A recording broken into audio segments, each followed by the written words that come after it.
back to Antiwar Radio, Chaos 92.7 FM in Austin, Texas. Our next guest today is Matthis Chiroux, and he's a young kid who's now refusing to deploy to Iraq. Let's take a listen here first to his recent press conference. My name is Sergeant Matthis Chiroux, and I served as an Army photojournalist until being honorably discharged last summer after over 4 years of service in Afghanistan, Japan, Europe, and the Philippines. As an Army journalist whose job it was to collect and filter service members' stories, I heard many a stomach-churning testimony of the horrors and crimes taking place in Iraq.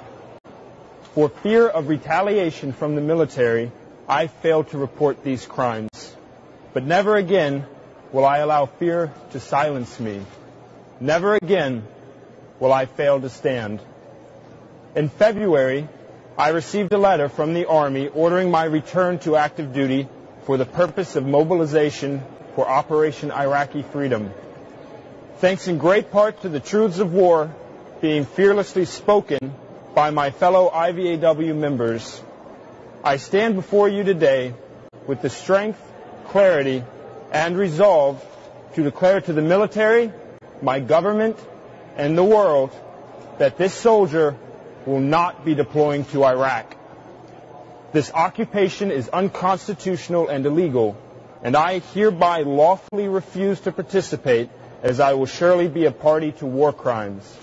Furthermore, deployment in support of a legal war violates all of my core values as a human being. But in keeping with those values, I choose to remain in the United States to defend myself from charges brought by the Army if they so wish to pursue them. I refuse to participate in the Iraq occupation. Thank you. All right, everybody. That is Matthis Chiroux, and we have him on the line right here. Welcome to the show, Matthew. Hey, how are you, Scott? It's Matthis. Oh, Matthis, I'm sorry. I got it No, written it's quite right all here, right. too. It's quite all right. My apologies. Please forgive me. Not many people decide to use that as a first name. So. Yeah, there you go. Well, yeah, I got thrown off. I wasn't paying close enough attention. No, not at all. Not at all. Okay, so I guess let's just first start off with the basics: name, rank, serial number, where you're from, how long you've been in the Army, what was your job, that kind of thing. Okay, my name is Sergeant Matthis Chiroux. I served on active duty in the U.S. Army from August 2002 to August 2007. 5 years I was an Army photojournalist. That is a 46 Quebec in Army speak. And I did, 4.5 years overseas in various places in Japan and Germany, as well as the Philippines and Afghanistan. I was honorably discharged last summer, at which point I moved from Heidelberg, Germany to Brooklyn, New York, where I worked a series of odd jobs with little to no support from the government, until I got into school in January and was then informed of a forced recall to active duty for deployment to Iraq in February. That was a stop-loss order then? Well, stop-loss, yeah, technically. That's how most people know it. Stop-loss is generally when you're still on active duty and you're about to get out. And they say, wait a minute, you're not out yet. You're stop-lossed. You got another year.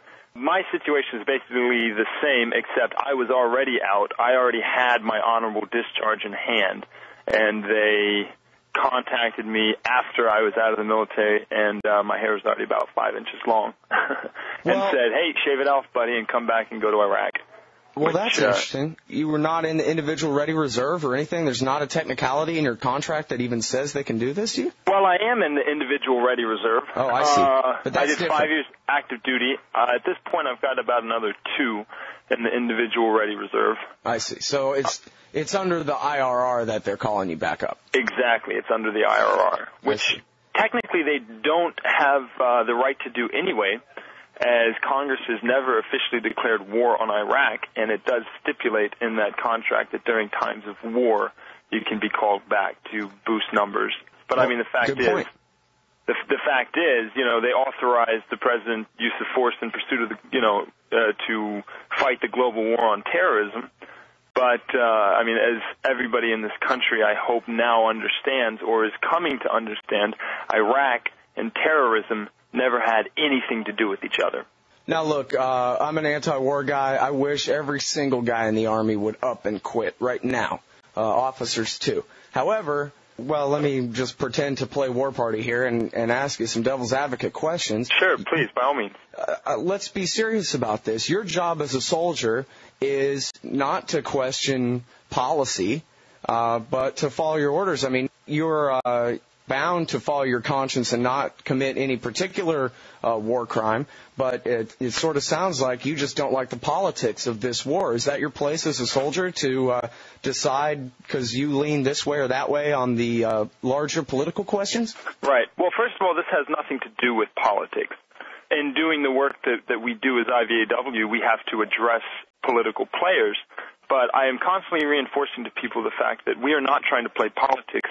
We are, in fact, witnesses to crime, and we are bearing witness to our leaders as we are required to do so. Just as in the military, if you can be punished for not reporting a crime, we feel that translates as well into civilian life.